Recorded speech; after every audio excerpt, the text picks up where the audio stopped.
전쟁할 때에 일선에서 총을 들고 싸우는 사람도 중요하지만 이선에서 선전부대가 하는 역할도 중요합니다.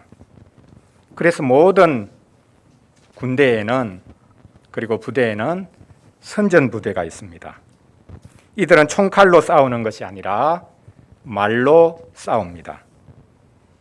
말로 적군의 사기를 추락시키고 아군의 전의를 고양시키기도 합니다. 전쟁에서도 총칼과 마찬가지로 말이 참으로 중요합니다. 말 한마디로 군대의 기세가 확 올라가기도 하고 또 말 한마디로 기세가 꺾이기도 합니다. 말로도 얼마든지 전쟁에서 승리할 수 있다라는 사실입니다. 선거에서도 마찬가지죠. 너무나 당연한 일이지만 선거에서는 조직력과 자금력이 무엇보다 중요합니다. 그러나 조직력과 자금력이 있어도 결국에는 말로 사람을 감동시키든지 또 말로 선동을 해야 결국 이길 수가 있습니다. 그 정도로 말의 역할은 중요합니다. 오늘 말씀해 보면 땅에서 올라온 짐승이 등장하고 있습니다. 그 앞에 용이 등장했었죠. 그리고 바다에서 올라온 짐승이 있었습니다. 이제 마지막으로 땅에서 나온 짐승이 있습니다. 이 마지막 땅에서 나온 짐승으로 인해 이제는 마귀의 삼위일체가 완성됩니다. 용과 바다에서 올라온 짐승 그리고 땅에서 올라온 짐승, 이 셋이 삼위일체 하나님을 흉내내면서 이 땅에서 활동하고 있다라는 것을 우리가 알 수 있습니다. 그런데 요한계시록 16장 13절에 보면 땅에서 올라온 이 짐승을 거짓 선지자로 표현하고 있는 것을 볼 수 있습니다. 그래서 용과 짐승과 거짓 선지자 이렇게 셋이 삼위일체적으로 움직이고 활동하고 있는 것을 볼 수 있습니다. 마귀의 삼위일체가 삼위일체 하나님을 흉내내면서 사람들을 미혹하고 있습니다. 오늘 이 삼위일체를 완성시키는 땅에서 나온 짐승, 즉 거짓 선지자에 관해서 살펴보도록 하겠습니다. 오늘 본문을 가지고 거짓 선지자는 성령님을 흉내내면서 온 세상을 선동한다라는 주제로 말씀을 전하려고 합니다. 오늘 본문에 보면 짐승의 모습이 다양하게 언급되어 있는데 세 가지로 요약을 해볼 수 있습니다. 첫째로는 이 짐승이 이 바다에서 나온 짐승, 앞에서 나온 이 짐승을 거짓 선지자가 섬기게 하고 있는 모습을 볼 수 있습니다. 두 번째로는 바다에서 올라온 짐승과 마찬가지로 이 거짓 선지자는 큰 이적을 행해서 사람들을 미혹하고 있는 것을 볼 수 있습니다. 마지막 세 번째로는 실제로 이 거짓 선지자가 사람들에게 표를 나누어 주어서 그들을 직접 통제하고 있는 모습을 볼 수 있습니다. 짐승을 경배하게 하고 큰 이적을 행하고 표를 주어서 이 세상을 통제하고 있는 모습, 이것이 바로 땅에서 나온 짐승, 즉 거짓 선지자가 하는 활동이라고 말씀하고 있습니다. 자, 첫째로 이 거짓 선지자가 짐승을 경배하게 하는 모습을 살펴보겠습니다. 바다에서 올라온 짐승과 비교하면 땅에서 올라온 이 짐승의 모양은 초라합니다. 바다에서 올라온 짐승은 우리가 이미 살펴보았듯이 머리가 7이었고 뿔이 10이었습니다. 표범같이 생겼는데 발은 곰의 발바닥 같고 그의 이는 사자의 이 같았다고 말씀하고 있습니다. 그런데 땅에서 올라온 이 짐승, 거짓 선지자는 전혀 다른 모습입니다. 짐승이라고 표현하기도 어려울 정도입니다. 어린 양과 같은 모습을 하고 있습니다. 그에게 만약 힘이 있다면 2뿔 그것 정도라고 오늘 본문이 말씀하고 있습니다.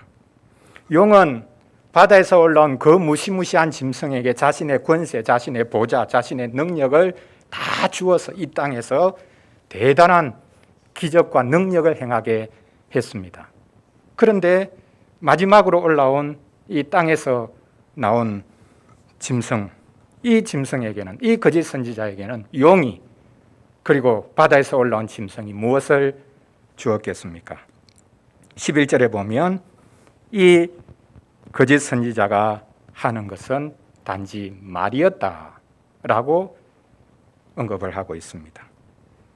용처럼 말을 하게 했다라고 오늘 본문이 말씀하고 있습니다. 쉽게 말하면 땅에서 올라온 짐승, 이 짐승을 거짓 선지자라고 이후에 표현하고 있는 이유가 바로 이것이죠. 그는 말로 사람을 미혹한다. 그래서 거짓 선지자입니다. 대단한 능력을 행하는 것보다 말로 사람을 미혹합니다. 사실 이것이 더 무서운 것이지요. 사람들이 번지르르한 말에 홀딱 넘어갑니다. 땅에서 올라온 이 짐승, 이 거짓 선지자의 능력은 그의 힘에 있는 것이 아니라 말에 있습니다. 그래서 요한계시록 16장에서는 이 땅에서 올라온 짐승을 거짓 선지자라고 바꾸어서 아주 분명하게 말씀하고 있습니다. 예수님이 이미 이런 거짓 선지자가 이 땅에 일어날 것을 말씀하셨죠. 마태복음 7장 15절입니다. 거짓 선지자들을 삼가라. 양의 옷을 입고 너희에게 나오나 속에는 노략질하는 이리라. 양의 탈을 쓰고 나오지만 속에는 이리가 들어앉아서 너희들을 미혹한다. 양의 탈을 썼으니 힘으로 무력으로 사람들을 지배하려고 하지 않겠죠. 오히려 부드러운 모습으로 말로 교묘하게 사람들을 미혹한다라는 것을 알 수 있습니다. 이 거짓 선지자가 단지 말로만 사람들을 미혹하는 것은 아닙니다. 그냥 입에 발린 말로만 끝내는 것이 아닙니다. 자기 말을 증명하기 위해서 구체적으로 그의 행동을 통해서 나타내는 것이 있겠죠. 그것이 바다에서 올라온 짐승이 행한 것과 같은 기적입니다. 능력입니다. 12절에 보면 먼저 나온 짐승의 모든 권세를 그 앞에서 행했다라고 말씀하고 있습니다. 짐승이 배경이 되어주고 그 짐승을 배경으로 해서 거짓 선지자가 권세를 부리고 있는 것을 볼 수 있습니다. 즉 바다에서 올라온 짐승이 뒷배입니다. 아니 더 큰 뒷배는 누구겠습니까? 용이겠죠. 이 거짓 선지자의 목표는 딱 하나입니다. 땅과 땅에 사는 자들을 처음 짐승에게 경배하게 하는 것입니다.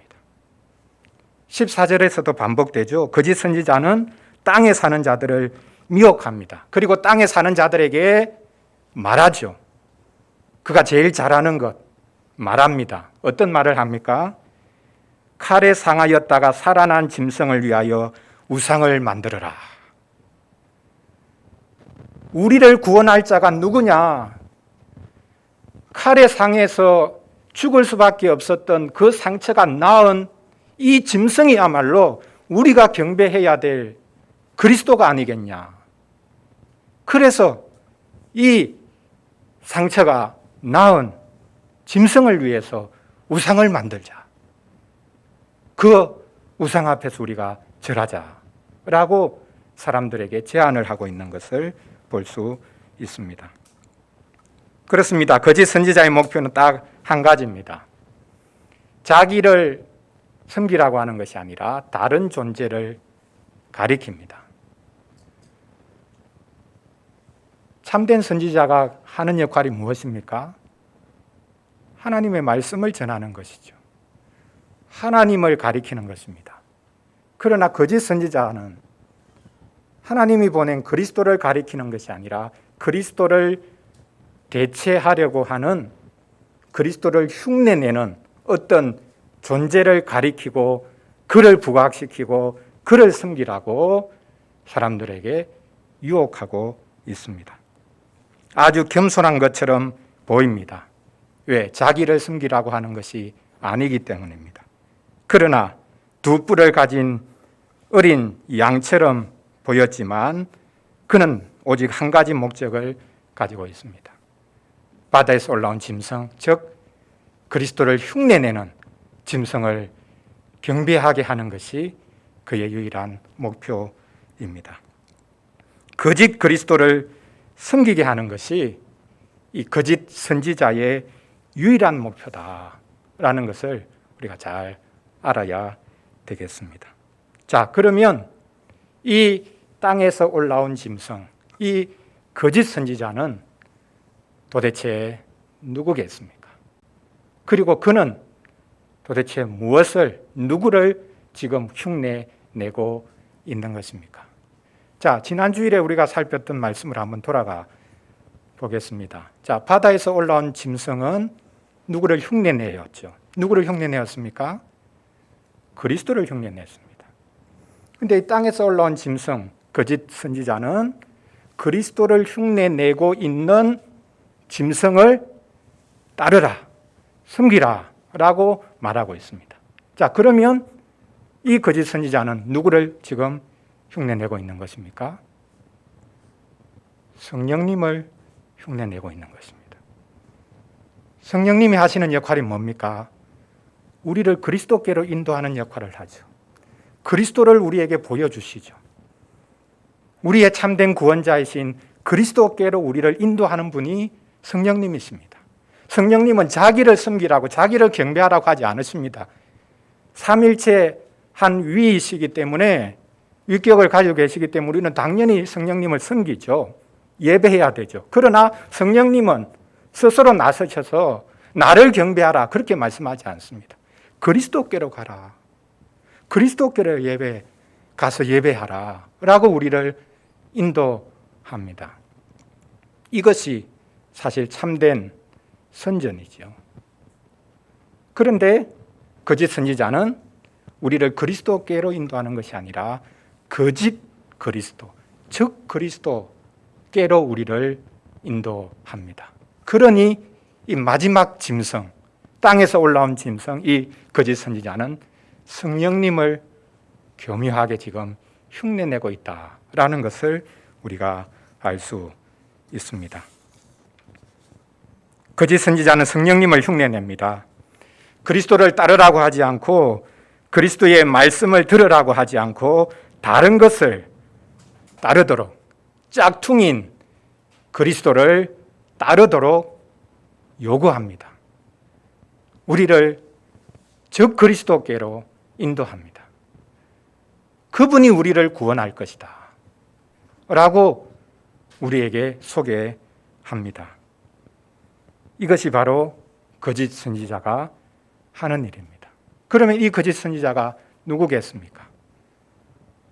모든 영역에서 우리의 노력으로, 또 어떤 세력이 우리를 구원해 줄 수 있다고 가르치고 믿게 하는 그 일을 앞장서서 하는 이들은 다 이 거짓 선지자라고 우리가 볼 수 있습니다.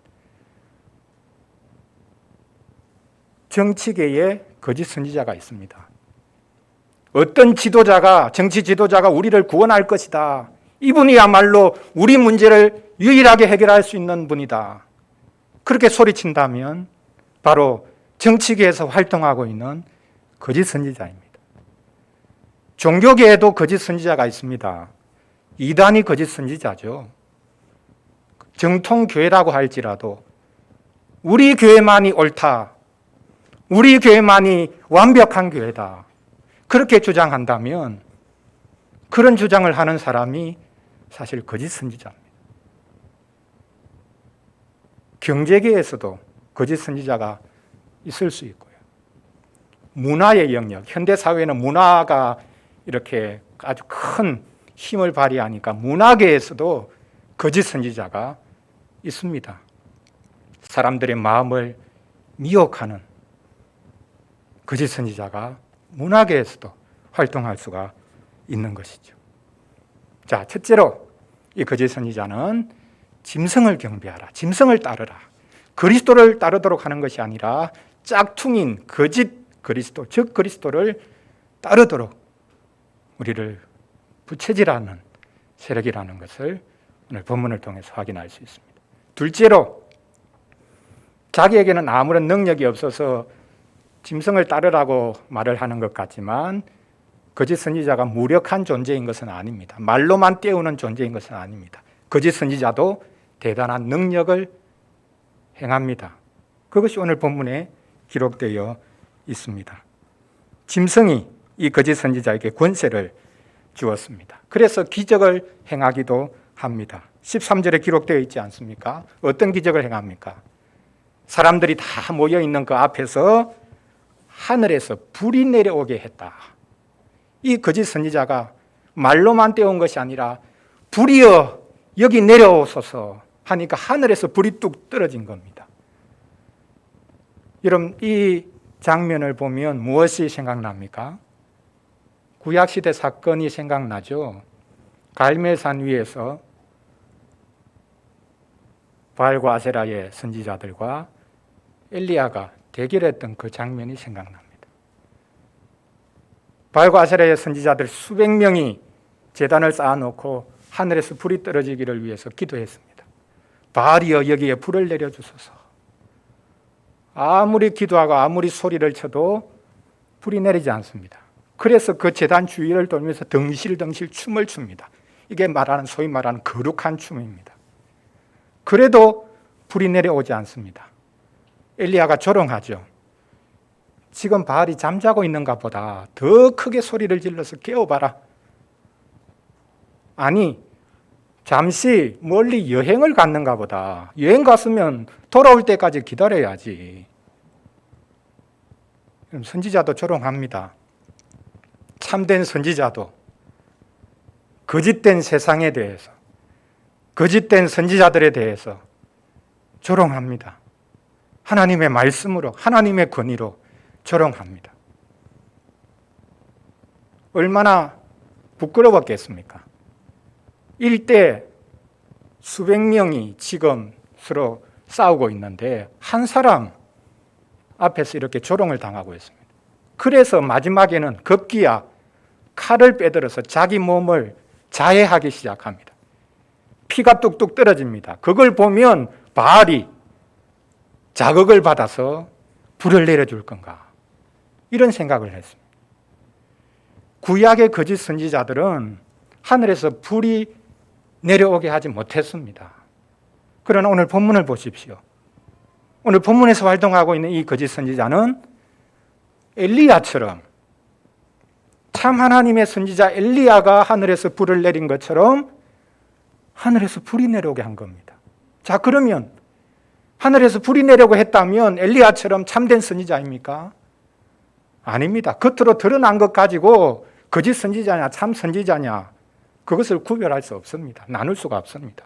대단한 기적, 대단한 능력이 나타났다고 해서 자동적으로 그 사람이 참된 선지자가 되는 것이 아닙니다. 우리가 기적에 속아서는 안 됩니다. 더 나아가 예언의 유혹에 우리가 굴복해서도 안 됩니다. 신약시대도 소위 말하는 예언자들이 있습니다. 당신 이렇게 된다. 당신 이거 해야 된다. 무당에게 점치러 관상 보러 다니는 것이 아니라 교회 안에 소위 말하는 예언자가 있어서 찾아가서 우리 자녀가 결혼을 하는데 해도 되겠습니까? 안 해야 되겠습니까? 물어봅니다. 제가 이 사업을 하려고 하는데 이거 하나님께서 성공하게 하실까요? 안 그러면 시작을 아예 하지 말아야 될까요? 물어봅니다. 여러분, 우리가 예언의 유혹에 굴복해서는 안 됩니다. 하나님의 말씀이 우리를 인도하는데 신약에 어떤 예언자들이 있어서 그에게 찾아가서 어떻게 해야 되겠냐, 그렇게 물을 필요가 있습니까? 없는 것이죠. 우리는 몰라도 됩니다, 사실. 어떤 사안에 대해서, 어떤 내가 하려고 하는 결정에 대해서 하나님이 너 이거 하라, 하지 말라, 그 말씀을 하지 않으셔도 괜찮습니다. 그 음성이 안 들려도 됩니다. 기도하면서 정직한 양심으로 선택해서 하면 됩니다. 하다가 이게 내가 잘못된 거였구나. 그러면 중단하면 되죠. 하나님이 다르게 인도하시는가 보다. 선지자가 기적을 일으킨다고 해서 그의 말이 하나님으로부터 나온 것이다. 그렇게 생각해서는 안 됩니다. 거짓 선지자가 행한 기적은 하나님으로부터 받은 기적이 아니라, 능력이 아니라 짐승으로부터 받은 권세요 능력입니다. 짐승은 거짓 선지자에게 대단한 능력을 베풉니다. 그래서 거짓 선지자는 그 능력을 받아서 사람들을 미혹하고 보상으로 짐승을 위해서 우상을 만들게 하는 것이지요. 거짓 선지자가 제일 잘하는 것이 말로 사람을 미혹하는 것일 뿐만 아니라 우상을 만들게 하는 것입니다. 우상이 무엇입니까? 10계명 2계명에서 우상을 만들어서 섬기지 말라라고 하셨는데 거기서 말하는 우상이 뭡니까? 안 믿는 사람들이 만들어서 섬기는 우상이 아니죠. 믿는 사람들이 만들어서 섬기는 우상입니다. 하나님을 섬기는 사람들이 우상을 더 잘 만들 수 있다는 사실이에요. 왜? 하나님을 대신하는 어떤 것을 만들려고 할 때에 하나님 버리는 게 아니라요. 하나님을 섬기기는 섬기되 내 눈 가까이 두어서 내가 거래하고 내가 얼마든지 조작할 수 있는 그런 분으로 만드는 그 모든 것이 우상이라고 성경이 말씀하고 있습니다. 우상을 만들어 섬기는 것은 너무나 쉬운 일입니다. 왜냐하면 그 우상은 나의 욕망이 투영된 것이기 때문입니다. 우상을 섬기는 것은 그래서 너무나 편하고 너무나 나에게 만족을 줍니다. 그러나 하나님을 섬기는 것은 다르죠. 불편해집니다. 힘듭니다. 왜? 하나님의 말씀은 나의 본성을 거스르거든요. 내 욕망 추구하는 것을 막아서거든요. 그래서 하나님을 섬기는 것은 자연스러운 것이 아니라 사실 타락한 본성을 가진 우리에게는 너무나 힘겨운 일입니다. 그러나 대신에 우상을 섬기는 것은 너무 재미있습니다. 왜? 보장해 주는 게 많으니까요. 나를 섬기면 복 준다, 성공한다, 온갖 것을 다 약속해 주거든요. 그래서 거짓 선지자는 사람들을 미혹해서 하나님 섬기지 말고 이 우상 섬겨라, 우상 만들어서 섬겨라 라고 유혹을 하는 것입니다. 놀라운 것이 이 거짓 선지자는 짐승의 우상을 만들라고 해놓고는 그 우상이 살아서 움직이게 만듭니다. 생기를 주어서 그 우상이 말하게도 합니다. 여러분, 우상이 움직일 수 있습니까? 우상이 말을 할 수 있습니까? 옛날에는 속이기 위해서 그렇게 했죠. 우상 뒤에다가 사람이 몰래 들어가 가지고 숨어서 사람이 말을 하는데 바깥에서 보는 사람들은 와, 우상이 좀 말한다. 이야, 신기하다. 속인 거죠. 근데 오늘 본문에 보면 거짓 선지자는 사람들에게 우상을 만들라고 하고 그 우상이 살아서 움직이게 했다. 얼마나 놀라운 능력입니까? 그 우상이, 말 못하는 우상이, 그 나무 조각이, 쇠덩어리가 말하게 했다는 겁니다. 거짓 선지자는 죽어 있는 사상을 살아 움직이게 만듭니다. 거짓 선지자가 성령님을 흉내낸다라고 한 것이 바로 여기에서 분명하게 드러납니다. 거짓 선지자는 영의 역할을, 성령의 역할을 합니다. 성령께서 계시는 곳에 살아 역사하는 능력이 나타나죠. 그것처럼 거짓 선지자는 성령을 흉내내면서 죽어 있는 것을 살아서 꿈틀꿈틀 움직이게 만드는 것입니다. 세상 모든 사상을 세속적인 가치관, 사고방식, 삶의 방식을 살아서 움직이게 만듭니다. 야, 여기 생명력이 있다. 모든 세속 사상, 인문주의적인 사상, 그 배후에 역사해서 그것들이 실제로 살아 역사하게 만든다라는 것을 여기서 볼 수 있습니다. 사람들의 마음을 확 휘어 잡습니다.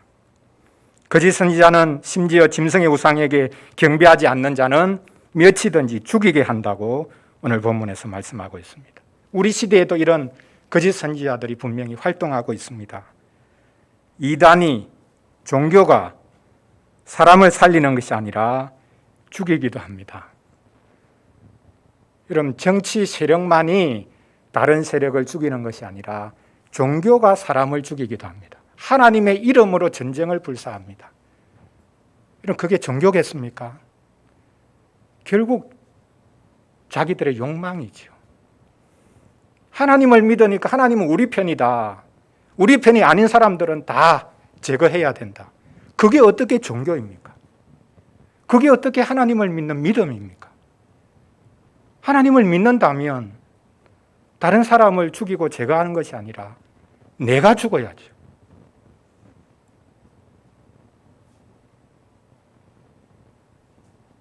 내가 죽어야 되는데 다른 사람 죽이겠다. 그것이 거짓 선지자가 우리를 부추기면서 활동하고 있는 모습입니다. 나치즘, 파시즘만의 문제가 아닙니다. 공산주의만의 문제가 아닙니다. 사실 모든 인본주의 사상은 사람을 살리는 것 같지만, 사람을 위하는 것 같지만 사람을 죽음에 이르게 합니다. 하나님을 대적하게 만드는 모든 사상은 사람을 살리는 것이 아니라 사람조차 죽이는 것이라 라는 것을 우리가 알아야 합니다. 자, 우상을 만들어서 섬기라. 이 우상 만들어 섬기지 않으면 다 죽이겠다.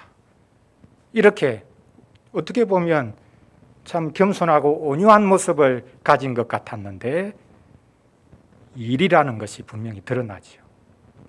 마지막 세 번째로 이 거짓 선지자가 하는 활동, 온 세계를 지배하는 활동을 오늘 본문이 마지막으로 그리고 있는데요. 그것이 바로 누구에게든지 표를 나누어 주어서 그 표를 가진 사람을 장악하고 통제하는 것이라고 말씀하고 있습니다. 자, 이 표가 무엇이겠습니까? 고대 사회에서 짐승들에게 낙인을 찍었습니다. 어떤 문양을 새긴 쇠 같은 것, 그거를 불에 달구어 가지고 짐승에게 찍죠. 그러면 그 짐승이 어디 가든지 표가 납니다. 아, 저것은 누구 소유다, 짐승이다. 그렇게 하기 위해서 낙인을 찍었습니다. 노예에게도 낙인을 찍었죠. 여러분이 잘 아는 사실입니다. 노예에게도 낙인을 찍어서 어디 도망치든지 노예라는 것이 분명하게 딱 드러나도록 그렇게 몸에다가 이 낙인을 찍었습니다. 독일에서 나치가 극성을 부릴 때 유대인들에게 낙인을 찍었습니다. 어떻게 했습니까? 몸에 뭔가를 새겨 넣을 수는 없으니까 다윗의 별이라는 것을 외출할 때는 반드시 달고 다니도록. 그래서 사람들이 아, 저 유대인이다 알 수 있도록, 숨기지 못하도록 만들었습니다. 그게 바로 낙인입니다. 표를 받게 하는 것입니다. 그런데 거짓 선지자가 나누어주는 표는 모든 사람들이 다 받으려고 하기 때문에 사실 특정인들에게 낙인 찍는 것하고는 질적으로 다릅니다. 사람들이 다 이 낙인을 오히려 받고 싶어 합니다. 자, 어디에 이 표를 붙이고 다니게 한다고 합니까? 오른손에, 그리고 이마에. 이 표를 가진 사람은 딱 보이겠죠. 오른손에 이 표를 받았다. 무슨 뜻이겠습니까? 손으로 모든 것들을 우리가 움직이고 거래하고 활동을 하지 않습니까? 사람의 모든 행동에 이 표가 따라다니는 겁니다. 이마는 단순히 잘 보이기 위한 목적, 그것만이 아니라 사람의 생각, 사람의 사고방식, 그 모든 것을 가리킵니다. 우리의 생각, 사고방식 모든 것에 이 표가 찍히는 것입니다. 우리의 행동 모두에 이 표가 딱딱 찍혀 있는 것입니다. 거짓 선지자는 사람의 전부를 지배하려고 합니다. 사상으로 지배하려고 합니다. 모든 이점, 소위 말하는 주의, 그게 민주주의든지 공산주의든지 자본주의든지 사회주의든지 주의가 되면 그것은 다 하나님을 대적하는 것이 되기가 쉽습니다. 사상으로 온 세계를 지배하려고 합니다. 세속적인 사고방식과 삶의 방식으로 온 세계를 지배하려고 합니다. 이것이 거짓 선지자가 활동하는 모습입니다. 중요한 것은 이 거짓 선지자가 표를 일부 사람들에게만 준 것이 아니라 모두에게 예외 없이 차별 없이 다 나누어 주었다는 것입니다. 돈 받고 나누어 주는 게 아닙니다. 1억 정도 내야 이 표 줄게 이렇게 하는 게 아닙니다. 그냥 공짜로 나눠줍니다. 이게 뭘 흉내내는 것입니까? 복음을 흉내내는 거죠. 복음은 유대인과 이방인의 차별이 없거든요. 가진 자나 가지지 못한 자의 차별이 없거든요. 복음은 누구나 오소, 누구나 오게. 그래서 오늘 본문에 보면 모든 자, 곧 작은 자나 큰 자나 부자나 가난한 자나 자유인이나 종들에게 이 표를 받게 했다. 이것도 사실 흉내내는 것이죠. 복음을 흉내내는 것입니다. 여기에 복음이 있다. 누구든지 와서 이 표를 받으라 라고 하는 것입니다. 거짓 선지자는 모든 사람이 평등하다. 누구든지 와서 이 표를 받아서 마음껏 살아갈 수 있다. 인간답게 살아갈 수 있다라고 말합니다. 그리고 단 한 가지 예외만 있죠. 이 표를 받지 않은 사람은 결코 매매를 하지 못한다. 하나님 믿는 것 외에는 다 허용된다는 겁니다. 하나님 믿는 것만 제외하면 무엇이든지 다 해도 된다는 거예요. 마음대로 해도 된다는 거예요. 돈이나 명예나 쾌락이나 그 모든 것들 다 허용된다.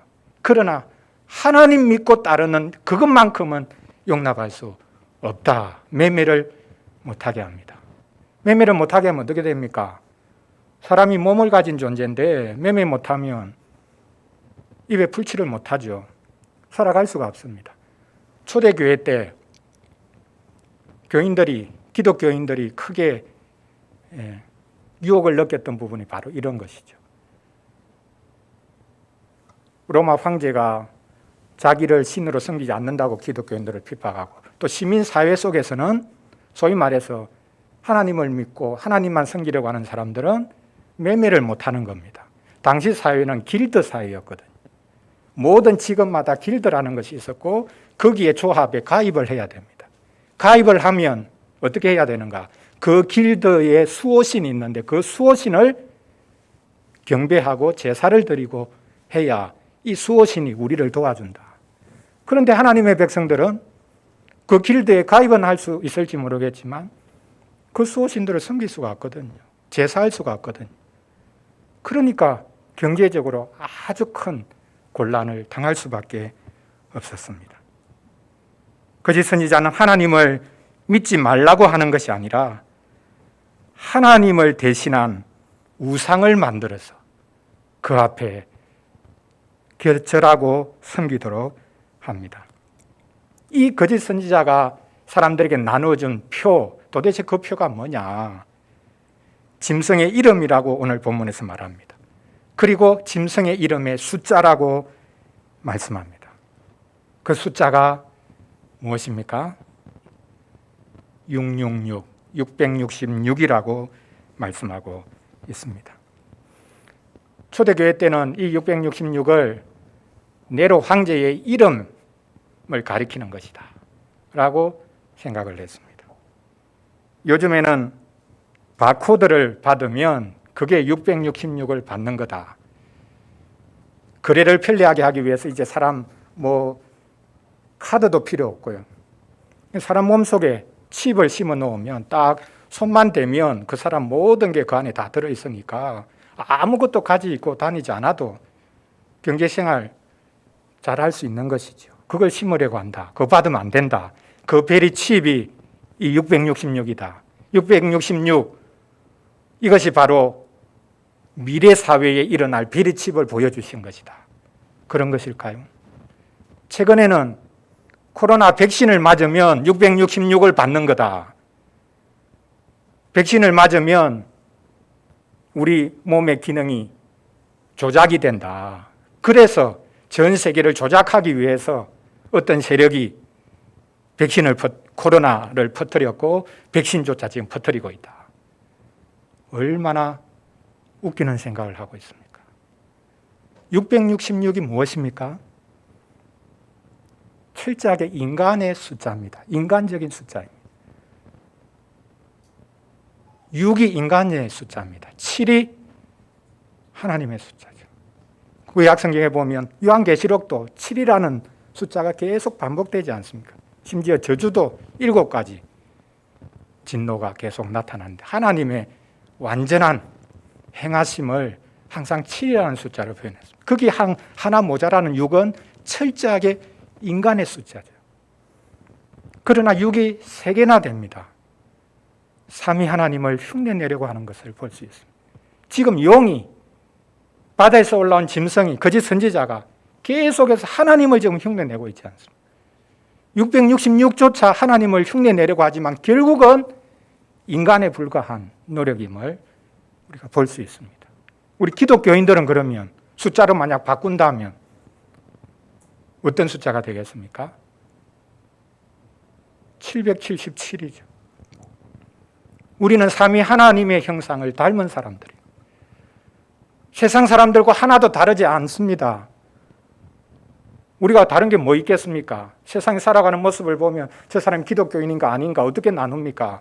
나눌 수가 없습니다. 똑같이 살아갑니다.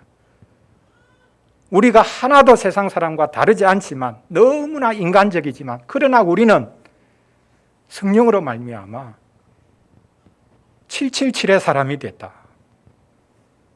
666의 사람이 아니라 777의 사람이다. 삼위 하나님께서 우리를 부르셨고 우리를 붙들고 계시고 아무리 연약하고 부족해도 우리를 당신의 사랑으로 지금 이끌고 계신다. 이 믿음으로 우리는 이 땅을 살아가는 것이죠. 여러분이 777의 사람인 것을 기뻐하시기 바랍니다. 비트코인과 아파트를 섬기는 것이 아니라 권력과 명예를 섬기는 것이 아니라 그것을 섬기라고 선동하는 것을 따르는 것이 아니라 성령의 선동, 성령의 선전을 잘 따라서 그리스도께로 가서 그리스도를 닮은 사람으로 성공을 위한 삶이 아니라 오히려 주님처럼 십자가 지는 사람으로 이 땅을 살아가는 주의 백성, 그들이 바로 우리 기독교인입니다.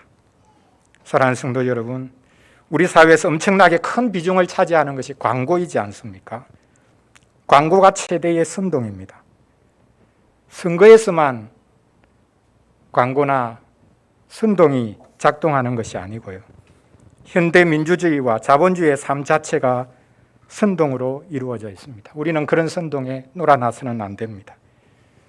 우리를 살려줄 사람이 있다. 이 시대의 문제를 해결할 세력이 여기 있다. 라고 하는 그런 말에 우리는 귀를 기울일 필요가 없습니다. 정치 선동가들이 있고 심지어 종교 선동가들도 있습니다. 경제계에도 선동가들이 있고 사회 문화 영역에도 선동가들이 있습니다. 우리는 양의 탈을 쓴 이리를 분별할 수 있어야 합니다. 구원을 주겠다고 하는 이리들을 분별해야 합니다. 오직 우리를 구원할 분은 우리 주 예수 그리스도입니다. 미래를 알려주겠다고 하는 세력에게도 굴복하지 마십시오. 거짓 선지자들에게 놀아나서는 안 됩니다. 우리는 성령만이 참된 선정가이심을, 가장 긍정적인 의미의 선동가이심을 우리가 믿어야 합니다. 성령께서 우리를 참된 진리 가운데로 인도하실 것이고 참된 삶으로 살아가도록 우리를 인도해 가실 것입니다. 성령 받은 사람만이 이 세상에서 선동에 놀아나지 않고 그리스도의 아름다운 덕을 선전하며 살아갈 수 있을 것입니다. 성령을 받은 777의 사람으로 이 땅을 살아가실 수 있기를 바랍니다. 기도하겠습니다. 하나님 아버지, 이 세상에는 온갖 선정과 선동가들이 있습니다. 정치 권력자, 종교 권력자, 경제 권력자, 문화 권력자들이 우리를 선동하고 있습니다. 자기를 섬기라고 선동하고 있습니다. 아니, 여러분 자신을 섬기라고 선동하고 있습니다. 물건을 팔아먹기 위해 온갖 광고와 선전이 난무합니다. 그 제품을 사지 않으면 루저인 것처럼 보이게 만듭니다. 특정 정치 세력을 광적으로 따르고 다른 세력을 향해 저주를 퍼붓습니다. 성령님이 그리스도를 가리키듯이 짐승을 섬기라고 가리키는 거짓 선지자들이 이 땅에서 활동하고 있음을 저희들이 봅니다. 양의 탈을 쓰고 있지만 속에는 노략질하는 이리들입니다. 그 거짓 선지자들은 힘과 권력을 숭배하라고 합니다. 물질과 자기 발전을 숭배하라고 합니다. 모든 영역에서 선동가들이 하나님을 대적하는 사상과 삶의 방식을 소개하고 있습니다. 이런 선전선동에 속지 않도록 도와주시옵소서. 성령님의 선전이 잘 먹혀서 우리가 그리스도를 알고 그리스도를 따르게 하여 주시옵소서. 자기를 내어주신 그리스도의 십자가를 알아서 그리스도와 함께 죽는 사람이 되게 해 주시옵소서. 성령께서 행하신 부활의 능력을 알아 죽으면서 동시에 살아나는 저희들이 되도록 도와주시옵소서. 이 세상은 성공과 기적을 추구하지만 우리는 주님을 닮아 서로에게 자신을 내어주게 하여 주시옵소서. 우리를 위해 자신을 내어주신 어린 양 예수 그리스도 이름으로 기도합니다. 아멘. 찬송 187